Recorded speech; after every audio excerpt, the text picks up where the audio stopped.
Hey guys, something's going on in Iceland. It's rumbling, over 150 earthquakes already in this earthquake swarm, and it's not at the Svartsengi area, so don't be worried. I mean, I know we're waiting for the next eruption. It's about time.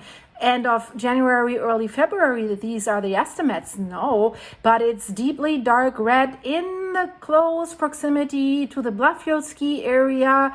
And you also see Reykjavik here on the map. That's the grayish area, but you see where it's all red, and it's ongoing while we're speaking.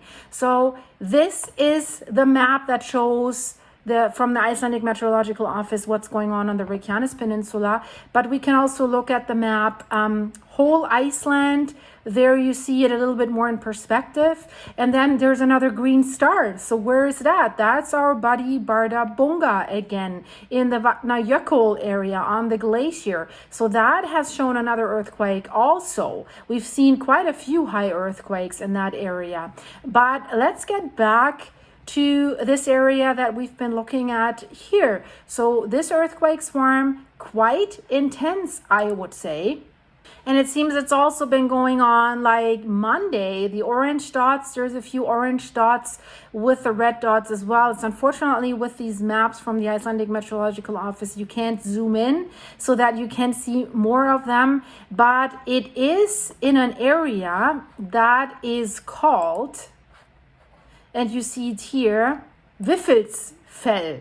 It's in this area, and then it goes also a little bit further west into that area, further west towards Reykjavik, but not super close to Reykjavik. But we know there is a lava field that has also in the past stretched into the outskirts, they weren't there at that time, of Reykjavik. The Husfellbruni lava field, you see this here as well.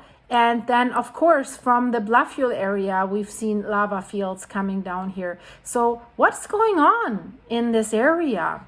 So the earthquakes are all more in the smaller scale. We don't see any 3, 4 or higher. So it's near the tough mountain that is called Vífilfell. I hope I'll pronounce this right. So it's a tough mountain. That's how they call it. And it's also near a settlement, a village of Sunskite. And that's, as I said, it's been going on since Monday. And what does the Icelandic Meteorological Office say? So they also confirm a roughly 150 earthquakes since this series of earthquakes began. But what they're saying is that such earthquake swarms are not uncommon in these areas, and they think that they are most likely caused by movements in the Earth's crust. We know Iceland, basically through the middle of Iceland, there's 2 tectonic plates moving away from each other. And if they do so, this can always cause some tension. I'll show you the map shortly, then we can see, are these earthquakes along that tearing point, this North Atlantic ridge? The mountain, that Vífilfell mountain, it's clearly visible if you're in that Sunskite area, if you drive through the road. And that mountain is 655 meters high, and it has its name from a slave. The slave's name was Vífil, who was serving a settler that lived there. The settler's name was Ingólfur Arnarsson. That just on a side note.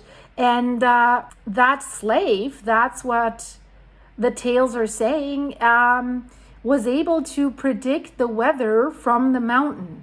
And as we're speaking of slaves, guys, I have a very interesting video. I'll put this right here in the end screen. Did you know that the Icelanders, people from Grindavik, were actually enslaved? They were the slaves. So if you wonder what happened, check out this video. It's a really interesting part of history that I think you should know if you're looking at Iceland and the volcanic activity, and especially since for more than a year we're following what's going on in Grindavik with all these eruptions. So check out this video. It's worth it, guys. And of course, I'll keep you updated if there's any new developments in this area. And also tomorrow, probably, I'll give you another update about what's going on in Swartsengi. But I just released an interesting video also about Yellowstone. That magma is on the move. And the new study that they did and the new technique is actually able to map these magma bodies.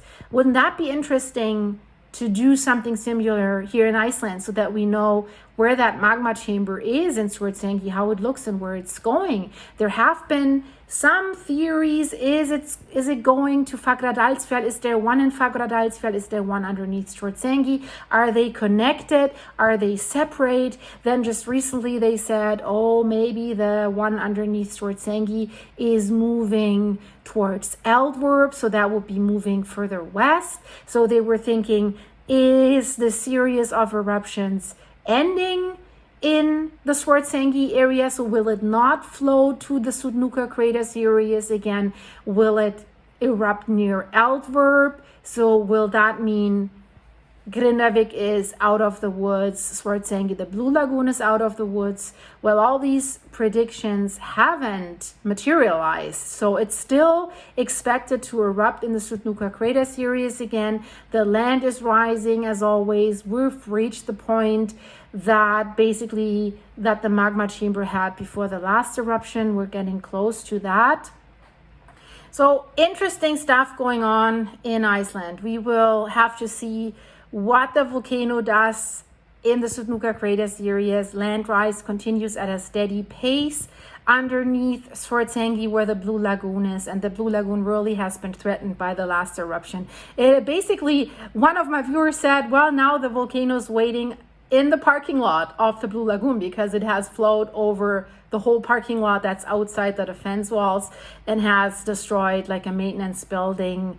Thankfully hasn't flowed into the Blue Lagoon yet, but it might with the next eruption if the point where the eruption is happening is in a location that's not so favorable for the Swartsengi area, for the power plant and the Blue Lagoon. If it goes further south, Grindavik is at risk. If it's going where it has been the last time, Blue Lagoon and Swartsengi. If it's going further north, the major highway, Reykjanesbrau, that connects Reykjavik with the major airport. So best is maybe east. So we will have to wait and see.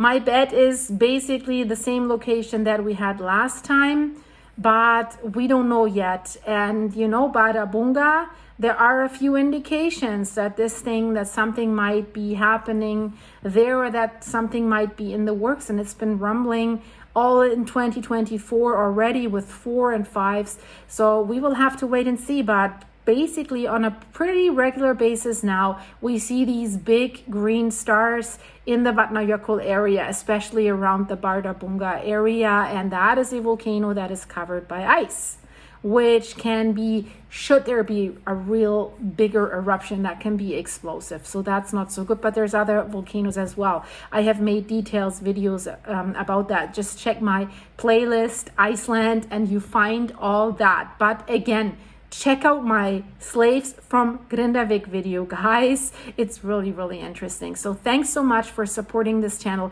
If you want to support the channel, guys, please go to my buymeacoffee.com website. You can register for free. I'll post there. You can buy me a coffee or 2 or more. Thanks so much for doing that already, guys. I really, really appreciate it. Or if your supers that you keep sending me here, it really helps the channel, meaning Apollo right now, his vet bills, that are still happening. And of course the farm, his winter hay bills, and a lot of other stuff going on. My silver level members know it. I've just released a video. And there's even more. It's pretty chaotic right now. So thanks for watching. I'll see you very soon. Bye-bye.